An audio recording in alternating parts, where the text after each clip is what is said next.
I got this job at some vending machine place where I just stocked vending machines. And the first day I worked there, the first day of training, I worked 12 hours. I got in there at 3:30 a.m. I didn't get off until 3:30 p.m. And I'm feeling discouraged. I'm feeling like, nah, this isn't for me. I don't want to work 12 hours. And I talked to my trainer, and he's like, no, you're good, you're good. We, like, the nature of our job is that some days we'll be busy, but other days you'll have very short, easy days. So this is gonna be a long day, but tomorrow will be short, it'll be easy. I'm like, bet, okay, cool. That made me feel better. I go to bed. When I get off work, all I can do is eat dinner and go to bed. But I'm not worried about it because, like you said, tomorrow's gonna be easy. Next day rolls around, I come in 3:30 a.m. We get our stuff packed, and I'm moving with urgency. Like, I'm not taking it slow. We need to get this truck packed up, and we need to head out immediately because I want to get home in 4 hours. If I can work a 4-hour shift, I'm good. We get the truck loaded up, we head out, and we are on the ball. We are going to location, driving, getting everything good. And on the way home, I'm sitting there, and I look at the clock. It hasn't been 4 hours. It hasn't been 3. It's been 7 hours that we've been working. And my trainer, he looks at me, he says, this is the easiest day. Most days, you're gonna be working 13, 15-hour shifts. And when he said that, my heart immediately dropped. 13 to 15-hour shifts? I don't even like working 8-hour shifts. You telling me 13 to 15 is what I'm not gonna get? And the easiest stage is 7 hours. And at that point, I might as well get an 8-hour shift that I know will be 8 hours every single day, rather than doing 13, 15 hours one day, and then 7 another, and then 13 another. Like, I didn't want that. And my trainer, he's still talking. Like, he doesn't notice that I was just completely gone in my head. I'm overthinking. I'm feeling anxious. But I'm thinking, I don't want to be here. I needed to make something change. But the only problem is, I need the money. I'm down bad when it comes to finances. I'm down bad. I need this money, so I need to keep working this job. I don't have the leisure of being able to say, forget this, and just disappearing. I had to support myself. And not only that, I've been applying to jobs. There was one job that called me back, only one, but I declined them for this job. And now I'm regretting that because that was the only job I reached out other than this, and I have no other jobs reaching out. I feel stuck. Something has to change. My name is Faith, by the way, if you don't know who I am. And my entire goal with this page is to help you reach your goals. Now, I'm sure that we've all been in a situation we want to change desperately. And my situation was no different. I needed something to change. I did not want to be here.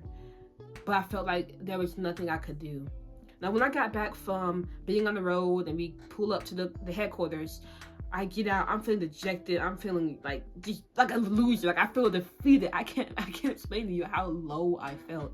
We get out the truck and we start unpacking it, and when we finish, my trainer takes me around the building to meet the people I'll be working with, and they're all smiling at me, being friendly. I'm smiling back, but it's all fake because inside I am freaking out. I'm like, I need to get out of here. I don't want to be here. Finally, we finished meeting people. I get to my car, and the first person I call is my mom. I'm like, Mom, I've been here for 7 hours. He's still working 13, 15 hours. I don't want to be here. Like, I'm complaining. I'm out. I'm out of it. And my mom, she stops me. She says, what about that job you just turned down? Why don't you call them back? Why don't you ask for your job back? You might be able to get it. And immediately, I'm like, what? No, I'm not going to do that. Nah, I already told them no, that's not going to work. It's not going to happen. But she keeps pressing me. She's like, bro, just call him. And I'm like, okay, I have nothing to lose. I do not want to come to this job tomorrow. I don't want to get up at 3 a.m. I have to work 12, 13 hours. I will call the job back. And I called him. And the CEO picks up. And I'm like, look, I know we just had a conversation and I declined your offer, but if you haven't found anybody and you're still looking, I'm more than willing to step up into that role. I promise you I can be a loyal employee. And I gave him my whole spiel. I'm vulnerable, I'm open with him.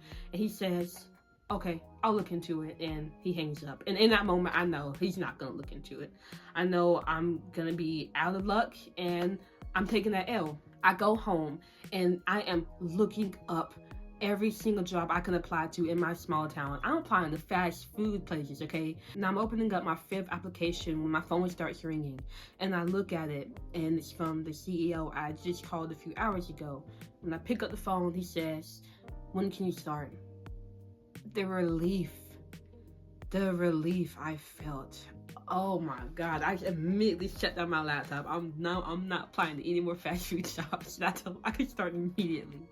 And since then, I've been working as office manager, and things have been much better. I'm not doing 10, 13-hour shifts. I'm getting my 8 in, and I'm so grateful for that. No matter how bad the situation looks, you can change it, but nothing changes unless you change.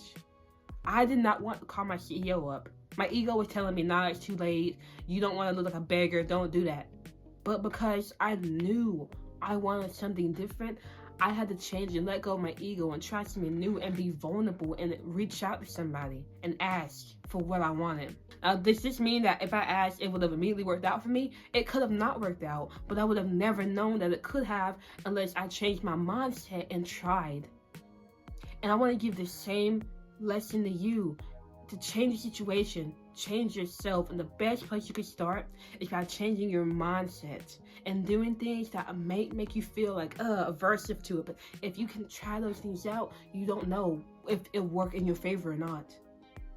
You miss every goal, you miss every shot you don't take, and every opportunity to change your life, you miss it unless you step outside your comfort zone and try that. And you can do that because you have greatness inside of you, and I know you want to unleash that. I know you wake up every single day knowing you can be your best, and you're not doing that yet. It may be because you haven't changed your mindset. Maybe there's something in your life that needs to change. What about you could change that would open up so many doors, opportunities for you?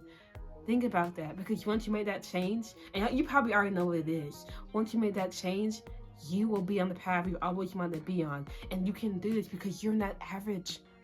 You're not an average person. I gotta keep telling you this over and over again for the click. You're not average. You are special. And you have the potential for greatness inside of you. You have a diamond inside of you. Right now, go down to my description and add me on Discord, because we can have more one-on-one conversations like this, and I can help you reach your goals. Regardless, if you want to reach your goals, there's only 3 things you gotta do. 1 is take action. And the action step you can take today is think about your situation and what you want to change, and figure out what can you change about yourself to change the situation. Number 2 is stay consistent. Continue coming back to that question. Keep coming back to it and asking yourself, what is it about me that I can change? Reflect on that. Don't just do it once, but continue doing it. If only for 2 minutes, that's okay. And number 3, make your goals happen. And you can't make your goals happen until enough time passes. You can't fast forward the time. You can't skip through it, but you can influence how time changes you and your reality through the actions you take and how consistent you are in taking it. Regardless, you've got this, and I believe in you.